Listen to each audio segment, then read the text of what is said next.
Ravens lose to the Browns 33-31, and just like that, I got to give some respect to the Cleveland Browns here. They're now a 6-3 team. I expected Cleveland to be a good team coming into this year, but we saw Deshaun Watson basically miss a month of football. He was healthy in some of those aspects. We know we had the injury that he was dealing with as well.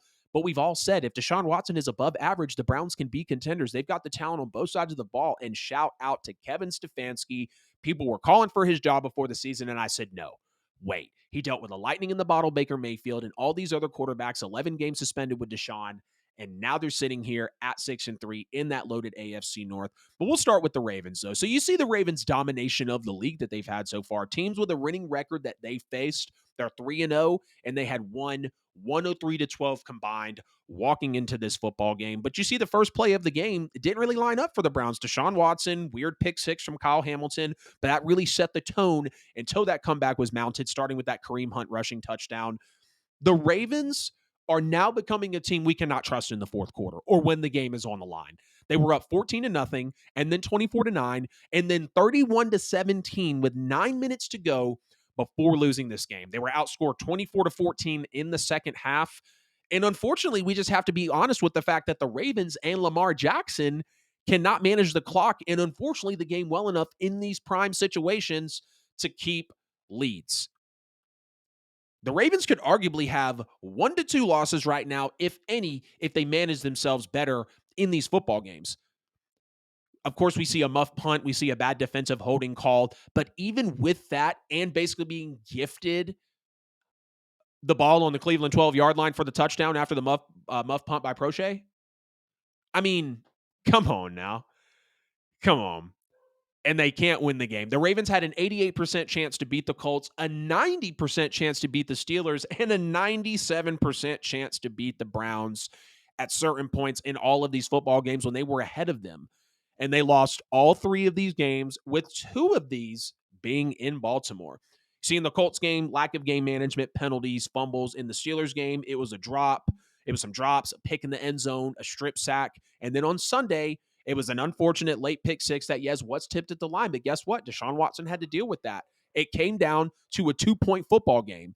And a failure to tackle multiple players on the Browns offense along with that late pick six is exactly what put the Ravens down in this. And if you even want to take it back a little further, talking about doing some research with this team, at least just over last year, because this was a concern that some people had.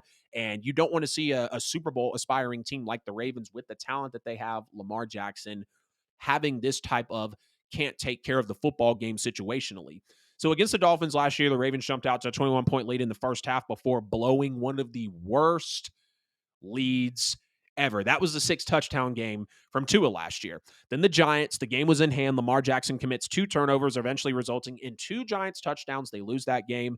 The Ravens, also blew leads to the Bills, Jaguars, and Steelers. And unfortunately, they're still doing it this year. I still believe in the Ravens, but with these types of characteristics, I don't expect the Ravens to, actually be able to compete at a high level when they're playing in the playoffs and when they're playing these teams in the NFL when it's coming down to it. So through 10 weeks, the Baltimore Ravens are third in least amount of time trailed. They don't trail a lot in football games. The other 2 teams that have trailed in less amount of time have started 10-0. They had the highest point differential in the league. They had the highest DVOA in the league. They had the league best historic defense, and they literally led the game for 59 minutes and 40 seconds. Now, it was a back and forth. Don't get me wrong. Let's not act like they just, absolutely choked it away, even though that's kind of what I'm implying, because they still did have plays that just unfortunately didn't go their way. That pick six from Lamar, that was the momentum out of M&T Bank Stadium. And that's when the Browns really swooped in and they were going to take it. In 7 of the last 10 Ravens losses, the Ravens have blown 2 possession leads. They've lost 9 games since 2021 in which they've taken a 7+ point lead into the fourth quarter. But, some players that played really well in this game for Baltimore, you got Keaton Mitchell really making a name for himself in this one. He almost had the big touchdown catch in the corner. OBJ getting himself a touchdown was very nice to see. I missed that vintage OBJ from back in the Giants days. We know he played a little bit with Baker. So, and of course, in the Super Bowl as well, we, sometimes I forget that OBJ is a Super Bowl champ. And seeing him be able to pursue another one with Baltimore, I'm going to love every time OBJ is and putting some highlights up. every time OBJ has put some highlights up. Now you see speaking of Lamar here, he overshot Zay Flowers on the, what would be a touchdown pass. So that's a play that you can look at there and say, okay, maybe the Ravens did have a shot. And it's not that the Ravens didn't have a shot in this game, but there were plays left on the table here. I like to see Zay Flowers evolving more as a wide receiver, though. Lamar did throw that bad first half interception, but it didn't matter because they were able to play so well on the next drive. He did take some bag sacks in this game, some very muddy pockets for Lamar Jackson. But you got to appreciate the blocked field goal leading to points for Cleveland as well. Didn't necessarily agree with that holding call on 4th and 9 for Cleveland. That was one that I was like, where is the hold on that? That really, is able to move the ball, move Baltimore into a more advantageous position. The pick six by Lamar Jackson, though, is what a lot of people are going to remember from this game where it really swung. Unfortunately, that does come off of Lamar Jackson's arm. They make it 31-30. And again, that's just the luck of the way the play unfolded. I mean, look at Deshaun Watson, first pass attempt for him of the game goes to the house by Kyle Hamilton. And you look at Deshaun, he played well in this game, scrambling to make plays. A lot of people are calling this his vintage Browns win. I could probably agree with that because we haven't seen a lot of Lamar Jackson in a Cleveland uniform, especially to get into field goal range in the fourth quarter with that 16-yard scramble into Baltimore territory on that final drive. And just to show you how it started off rough for Deshaun Watson, how well the Ravens were playing defensively, Deshaun Watson on Sunday in the first half was 6 of 20 for 79 yards, no touchdowns, and that pick six that was returned by Kyle Hamilton. In the second half, he was literally perfect. 14 of 14, 131 yards, one touchdown, no interceptions.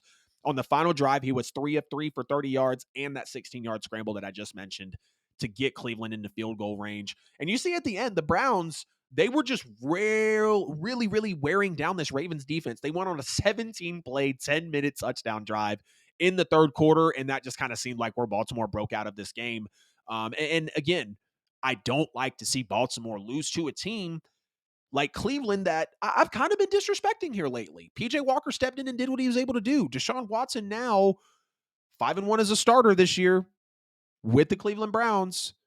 So, I mean, they're sitting at 6-3. I got to give the respect to them. I do. And I expected the Cleveland Browns to possibly be Super Bowl contenders because of Deshaun, because of the defense, because of everything that they've done to this team. And I trust Stefanski to take this team where they need to go. But, even more impressive start, speaking on Stefanski's coaching, there was no starting tackles in DeJuan Jones or Willis Jr., no Denzel Ward, no Juan Thornhill. They both got ruled out for Sunday, and they come away with this impressive win. So, the Ravens do fall to a Cleveland team that I did feel was far inferior to them, but Cleveland's got my respect. I see what they're doing. Deshaun Watson plays great in this game when he needed to. Lamar Jackson, unfortunately, late in games, we see in the game against the Titans when he's in the MVP season, doesn't play super well with the turnovers that were there. Yes, I think he had 500 total yards, but still losing the game, getting blown out. The divisional against the Bills, throwing the pick six at the very end of the game. I'm not saying that Lamar can't finish football games, but at least for this season and for some of what we saw in last season, they're starting to become a team that are we going to be able to trust them late in the postseason, late in the game, when it comes down to a game of inches, just a play or two or a call.